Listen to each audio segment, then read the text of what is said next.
All right, well, this is a favorite part of our worship, a segment that we call CrossPoint Stories. We love to celebrate not only just the message of the gospel, but what it's actually doing in our lives. So we take this time every 4 to 6 weeks, and we look at how God has changed and is changing the life of one person in our congregation here. So today we have Meagan Nesson. Many of you know Meagan. If you don't, she has been with us for several years now, her and her family, Brady and her kiddos.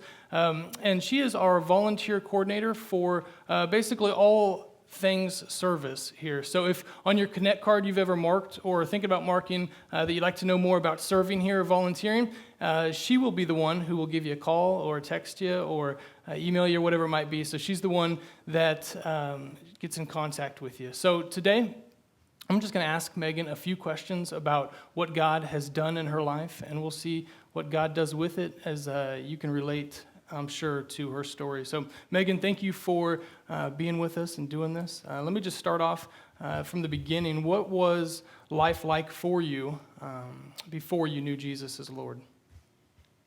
I had a pretty normal childhood as far as just being happy-go-lucky and healthy and things like that. I was raised by a single mom who also goes to our church.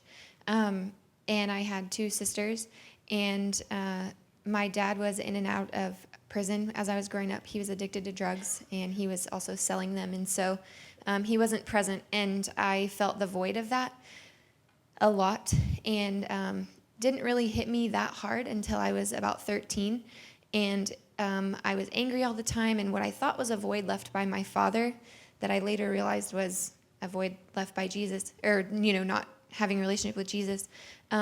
I started to try to fill that void with other things. And in the beginning, they were healthy things like diving into my school, trying to be a good student, a good daughter. I played sports, things like that, surrounding myself with friends. And when that void still wasn't filled for me, I started to seek other things that weren't as healthy. I started drinking heavily. I started using drugs in spite of the lesson I should have learned from my father. And then I started seeking things from other boys who gave me the attention that I wanted and the sense of being wanted and needed. Not to say that my mom and my friends and the positive people in my life weren't giving me those feelings and those things, but it just, those boys were giving me what I thought I wanted at the time. And so I started to give things to them that I never should have, physically and emotionally, and just all sorts of things that just left me feeling even more empty. And it just started to really just spiral out of control. For sure. Would you kind of give us a little bit of what happened then in that? What led you then to Jesus? What were the circumstances around that? Well, my mom started to notice that things were not ideal in my life. We moved back to the Salina area, and I met who would become my best friend. His name was Nathan, and his family went to another church here in town. And so I started to go to church with them, and their family started to really pour into me. And my junior year at a New Year's Eve lock-in, I accepted Christ. And so I thought it was all good then, and you're in this club, and you're in heaven, and you're good, and you're set.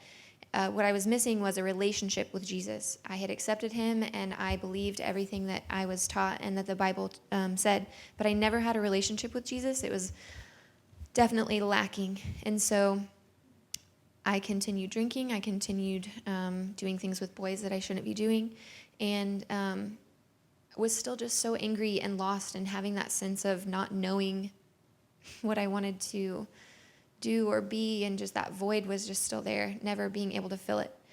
And then I moved away to college, met my husband, who is an incredible man, and I thought that he could fill that void for me. He was everything that I always wanted in a husband, but he's just as sinful and broken as I am, and could never fill that void for me as much as I wanted him to and as much as he tried.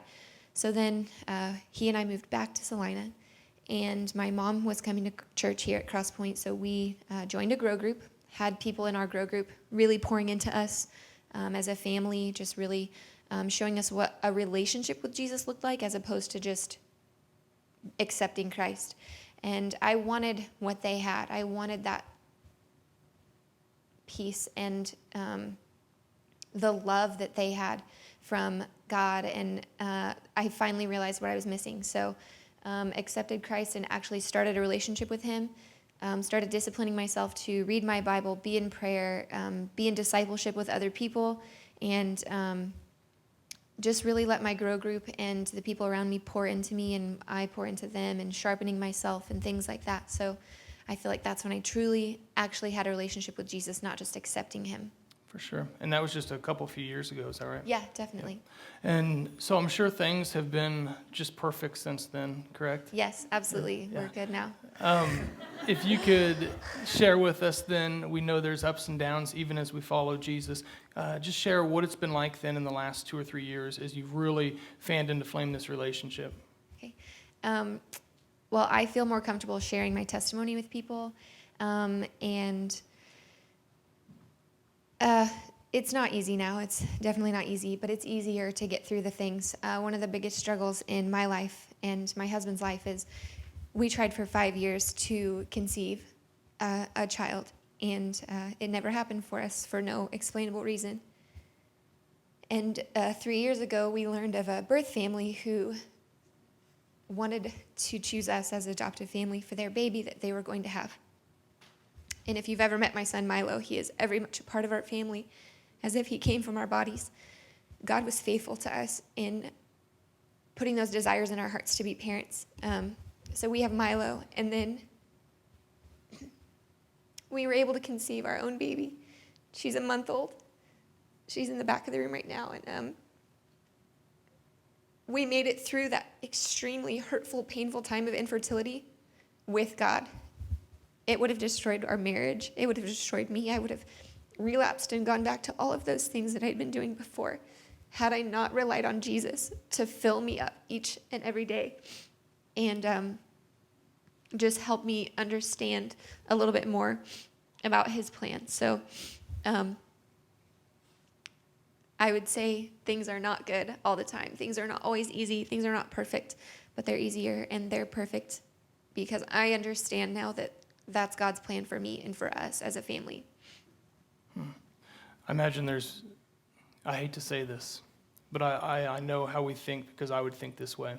There's people who would hear that story and say, well, it's easy, Meagan, for you to say glory to God because now you have a baby of your own, right? Yeah, to those people I would say that as we are walking through our journey of infertility and the ups and downs that it brought in our marriage and things like that, we didn't start giving God the glory and worshiping him and things like that when we adopted Milo or when we had Maylee.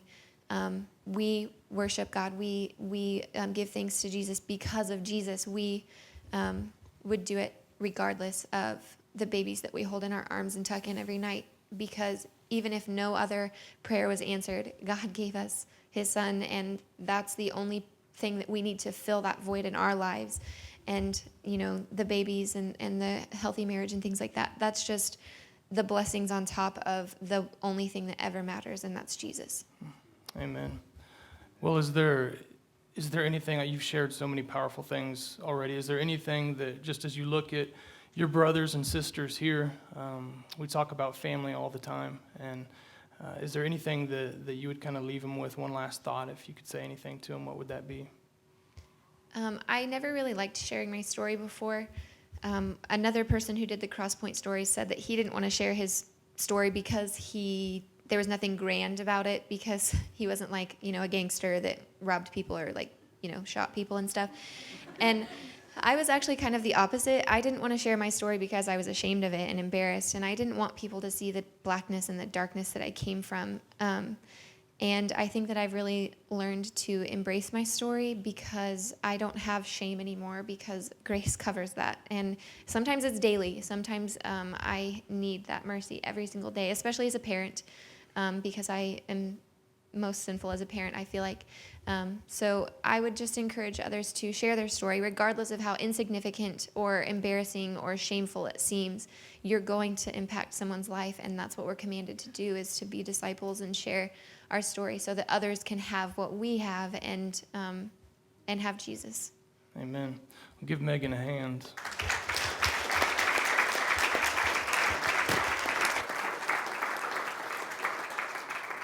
Megan, thank you for being part of this family, for serving us and living with us, and thank you for sharing your story.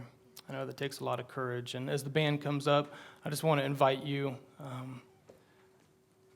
This is what it's all about.